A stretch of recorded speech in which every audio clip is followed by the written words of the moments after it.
Assalamualaikum warahmatullahi wabarakatuh. Halo teman-teman, kembali lagi bertemu di channel saya.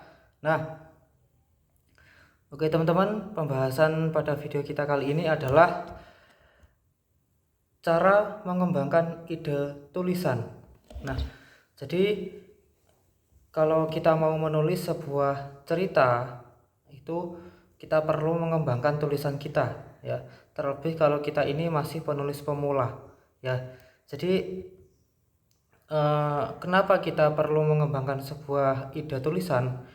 Karena terkadang tulisan yang bagus, jadi sebuah cerita yang bagus itu kalau cara penyampaiannya itu terlalu sederhana, maka tulisan itu menjadi biasa-biasa saja. Pun sebaliknya, sebenarnya kalau ceritanya itu biasa saja, tapi kalau cara penyampaiannya itu menarik, cara penulisannya itu menarik, memakai bahasa-bahasa yang baik, menggunakan diksi yang baik, maka di mata pembaca pun akan terlihat menarik. Padahal sebenarnya tulisannya itu biasa saja. Nah, itu. Maka mengembangkan sebuah ide tulisan itu sangat penting, teman-teman. Nah, oke, kali ini saya punya beberapa tips kepada kalian cara mengembangkan ide tulisan. Nah, yang pertama itu yang pasti kita perlu banyak membaca, ya. Untuk yang satu ini sudah terlalu sering saya sampaikan, ya. Jadi penulis itu harus banyak membaca. Nah, kalau kita mau menuliskan tentang percintaan, maka kita perlulah untuk membaca tulisan-tulisan tentang percintaan. Nah, dari situlah otak kita akan menyerap banyak kosakata tentang cerita percintaan. Kalau kita mau menuliskan tentang horor, maka kita perbanyak membaca cerita-cerita tentang horor. Maka di situ otak kita akan merekam banyak kosakata cerita yang horor-horor. Nah, jadi itu akan mempermudah kita untuk mengembangkan tulisan kita, mengembangkan ide tulisan kita. Itu yang pertama. Terus yang kedua, kita perlu melakukan riset. Nah, jadi biar kita nggak monoton, tulisan kita nggak monoton, maka kita perlu riset. Semisal kita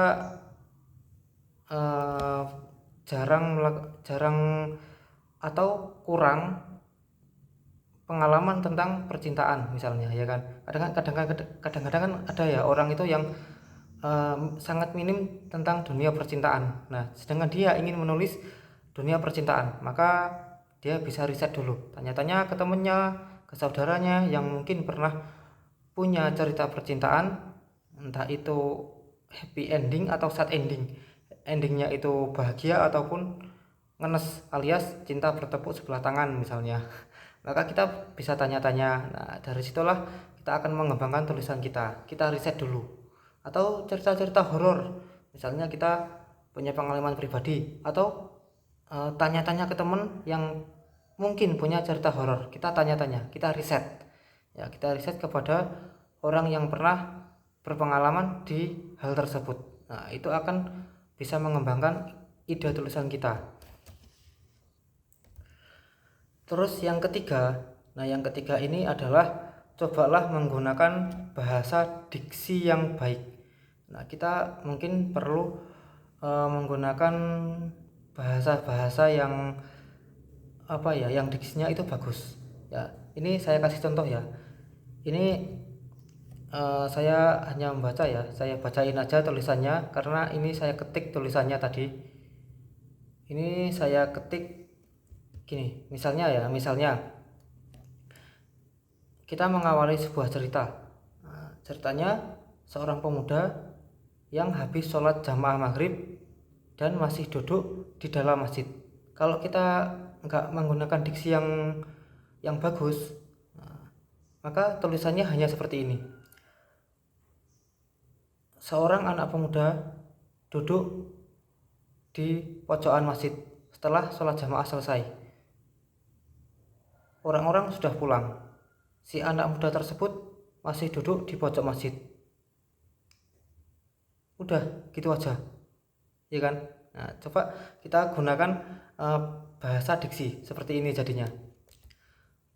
Senja telah pergi, mentari pun telah tenggelam di ufuk barat, menyisakan cahaya oren menghiasi awan tipis menyelimuti langit. Sholat maghrib berjamaah telah usai. Para jamaah langsung keluar masjid untuk pulang. Beberapa masih duduk di teras masjid, meninggalkan seorang Pak Kiai yang sedang asyik berzikir di tempat ia mengimami sholat tadi. Setelah Pak Kiai selesai, Pak Kiai melihat seorang pemuda yang tak asing baginya. Ia duduk di dalam masjid. Loh, Nak Rudi, kok masih di sini? Pak Kiai menyapa pemuda bernama Rudi itu. Rudi mengiyakan sambil tersenyum. Nah, kan kita menggunakan bahasa-bahasa seperti itu ya. Senja telah pergi, mentari pun telah tenggelam di ufuk barat, menyisakan cahaya oren menghiasi awan tipis menyelimuti langit. Nah, dengan menggunakan diksi yang seperti ini, maka kita mengawali cerita itu sedikit lebih menarik daripada kalimat yang awal tadi. Ya, sholat maghrib telah usai. Seorang pemuda duduk di dalam masjid, berdiam. Udah gitu aja. Terus langsung lanjut cerita sampai ending cerita. Kan ya gimana ya, kan kesannya terlalu pendek dan kurang menarik. Nah, maka tips yang terakhir dari saya, maka untuk mengembangkan sebuah ide tulisan, gunakanlah majas yang bagus. Menggunakan majas yang baik dan bagus. Tujuannya apa? Tujuannya untuk tulisannya itu lebih enak, lebih relevan dibaca oleh seorang pembaca. Kalau nggak pakai diksi bagaimana? Sebenarnya ya sah-sah saja gitu. Tapi biasanya kan kalau menggunakan diksi atau mungkin menggunakan majas, yaitu tulisan kita itu lebih enak dibaca oleh pembaca. Nah, oke teman-teman, itu tadi sedikit tips dari saya.